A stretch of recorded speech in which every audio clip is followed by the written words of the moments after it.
Have you ever received a letter from someone after they've died? My late grandfather was a wonderful correspondent. Some of his letters are amongst my prized possessions. One of the hardest parts of his death was knowing that I'd never again receive another written word. For the decade before he died, he would remind me about a document that he kept on his computer. Regularly, he would make me promise to read it after he was gone, explaining that it contained everything we needed to know. Keeping that promise, the very sad day after his funeral, I turned on his computer, opened the document, and held my breath as I read his immortal words. They began with a table of financial matters, followed by some terse instructions regarding which keepsakes to distribute amongst various family members. And that was it. None of his wonderful prose, no emotions expressed, not even a simple, "I love you." I struggled to believe that was it, and every time I visited his home, I would search for a missing letter. But alas, I never found one. Like so many others, I have had to console myself with the fact, even though my grandfather did not leave behind a written note, there are other messages to be found. For example, seeing his eyes and smile on the faces of great-grandchildren whom he never met. Likewise, hearing his voice in my head as I recite one of his many sayings for specific situations. "Patience, David, a watched pot never boils." Or smiling when I'm stuck on the phone to a customer helpline, knowing how he would have rolled his eyes in despair. In all those moments, my grandfather lives on, and yet I would do anything for just one more letter. Letter writing is such an important part of Judaism. In the Hebrew Bible, there are prophets and kings who pen great letters of state and sometimes great letters of the heart. There's also the less well-known Jewish tradition of tzava'ot, writing ethical wills. These wills were not about possessions, but about what a person had learnt in life and how they wished for that wisdom to be passed on to their descendants. One of the most famous ethical wills was written by a medieval Spanish physician called Judah ibn Tibbon. His posthumous letter ran to a mere 50 pages. As a people dispersed across the known world, letter writing across and down the generations is one of the greatest ways that we have sustained ourselves. The most impressive collections of Jewish letters are called teshuvot, which is a word we've heard again and again over this season, because teshuvah, as Rabbi Helen explained in her sermon, is usually translated as repentance, but it literally refers to a return or a response.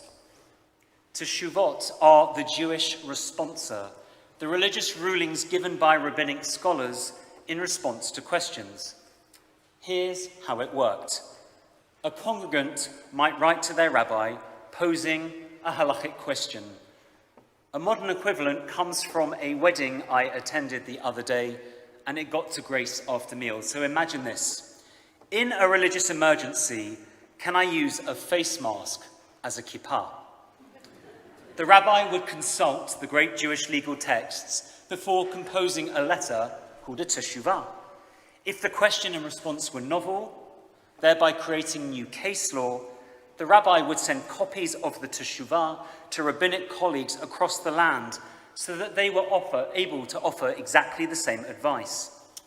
Now, as you can probably imagine, over time, a vast reams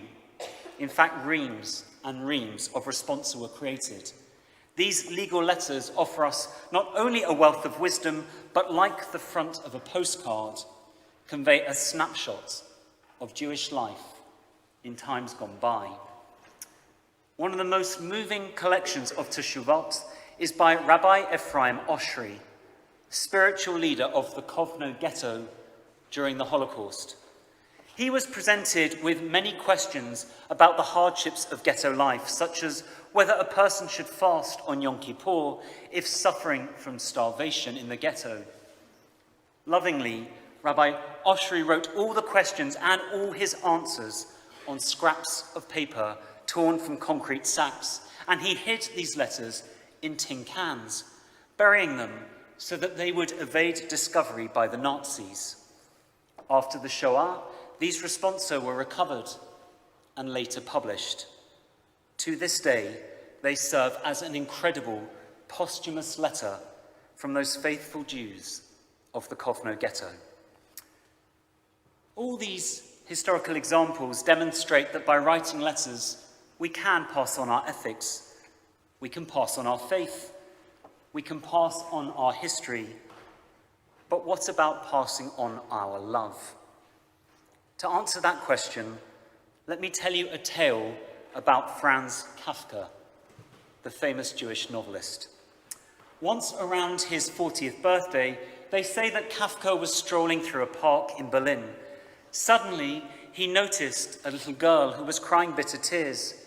He asked her what was wrong, and she explained that she had lost her favorite doll.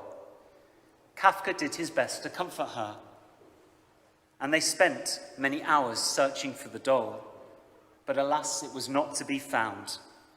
Thinking on his feet, Kafka asked the teary-eyed girl to meet him the very next day at the very same spot, promising that they would search again.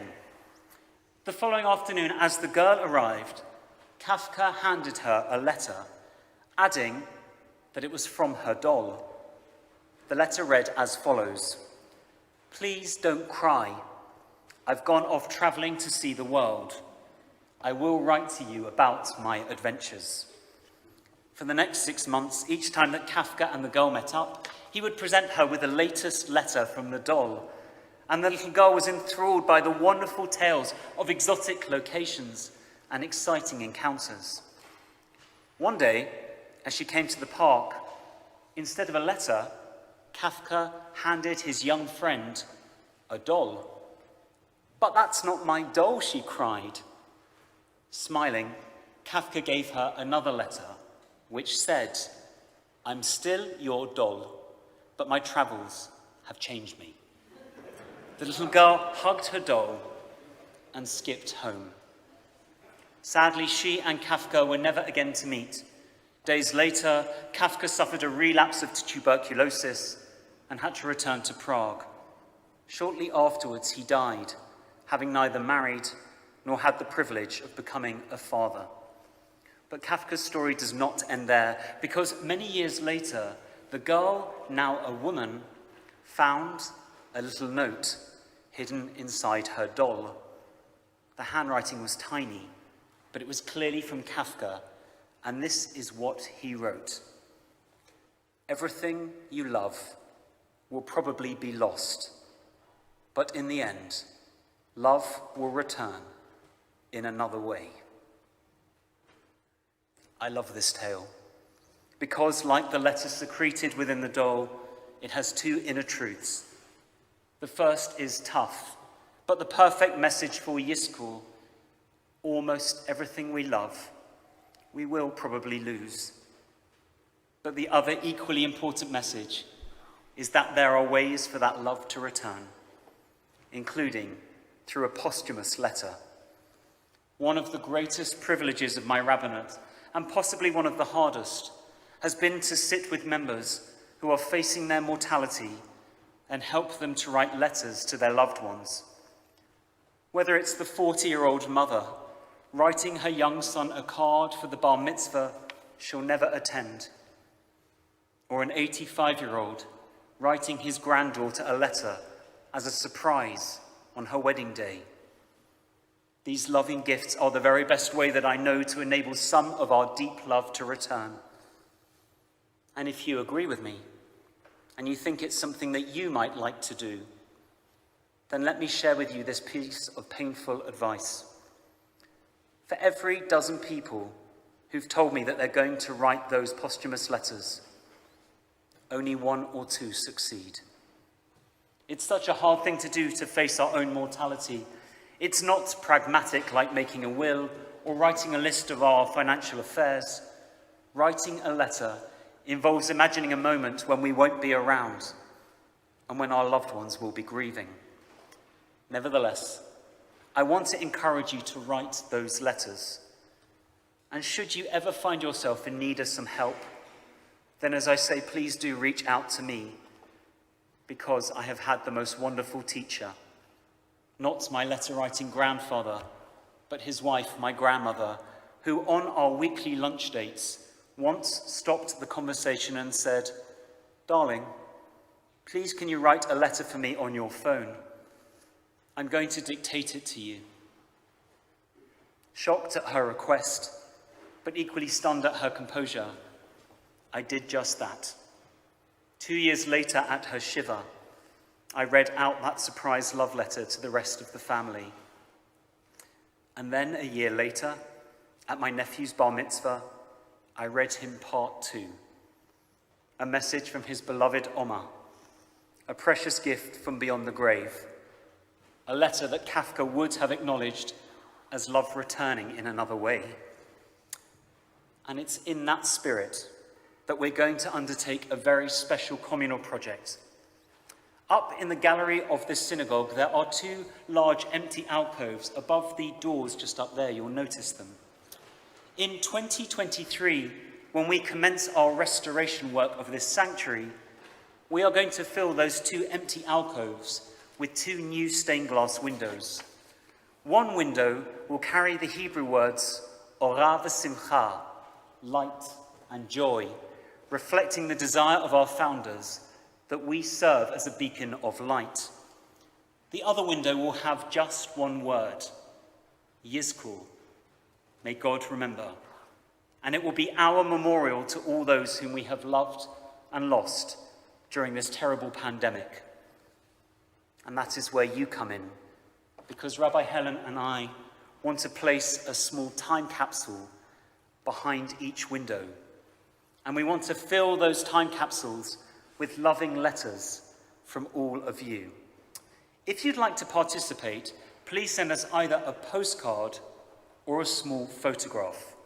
On the back of your postcards, please write about one thing that you've enjoyed in this past year, something you've really loved. All postcards received will be placed in the first time capsule and hidden up there behind the Ora v'simcha, light and joy window. In contrast, on the back of those small photographs of all those whom you've loved and lost, please write a few lines about their lives. All those beloved memoirs, those beautiful photographs, will be placed in the time capsule up there behind our Yizkor window. Through postcards and photos, in the great Jewish tradition of letter writing, we will be leaving loving messages for those who come after us. We don't know when and how those time capsules will be discovered, but one day someone will find our words, and in so doing, our love will return. Whilst I will never get a posthumous letter from my grandfather, I am so fortunate to have his messages to treasure. Within those notes are words that remind me of his great love, and that across life and death, love endures. What a gift. What a lifelong treasure. What a reminder that love returns again and again and again. Chatima Tova.